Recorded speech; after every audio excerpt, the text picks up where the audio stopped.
مسکراہٹ ایسی تھی میرے نبی کی، لوگ دیکھتے ہی مسلمان ہو جاتے تھے۔ کوئی کتنا بھی خوبصورت کیوں نہ ہو، کسی نہ کسی کا ٹھکرایا ہوا ضرور ہوتا ہے۔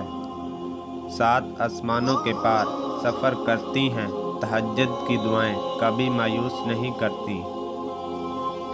نماز کو مت چھوڑو، بے شک نماز ہی ساتھ دیتی ہے، دنیا سے قبر تک، قبر سے حشر تک، اور حشر سے جنت تک۔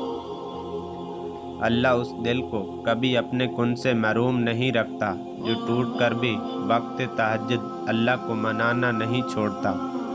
پریشان ہو، یقین رکھو، جس نے یہ وسیع اور حسین آسمان بنایا ہے وہ تمہیں بکھرا ہوا اور اکیلا کیسے چھوڑ سکتا ہے؟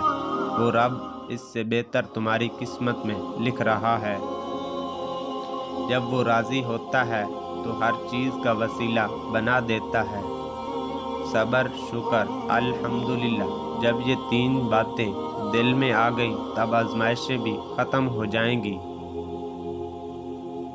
اے دلوں کے حال جاننے والے مہربان اللہ، ہماری بے بسی کے عالم میں مانگی ہوئی تمام دعاؤں کو قبول فرما، آمین ثم آمین۔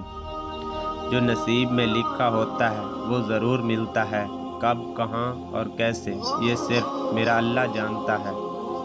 اللہ جو کرتا ہے اچھا کرتا ہے، کیونکہ تم وہ نہیں جانتے جو اللہ جانتا ہے۔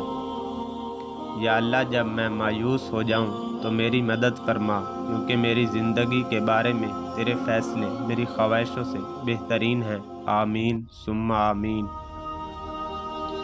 لوگوں کی سازشیں تمہارا کچھ نہیں بگاڑ سکتی، بے شک میرا رب بہترین چال چلنے والا ہے۔ ایک دن تم مسکراؤ گے اور کہو گے، یا اللہ، یہ وہی چیز تھی جس کے لیے میں دعا کرتا تھا۔ ہر پریشانی اپنے ساتھ آسانی بھی لاتی ہے، اللہ اپنے بندے کو تنہا نہیں چھوڑتا۔ نماز کو محبت سمجھ کر ادا کرو گے تو اللہ پاک اگلی نماز کے لیے تمہیں خود کھڑا کر دے گا۔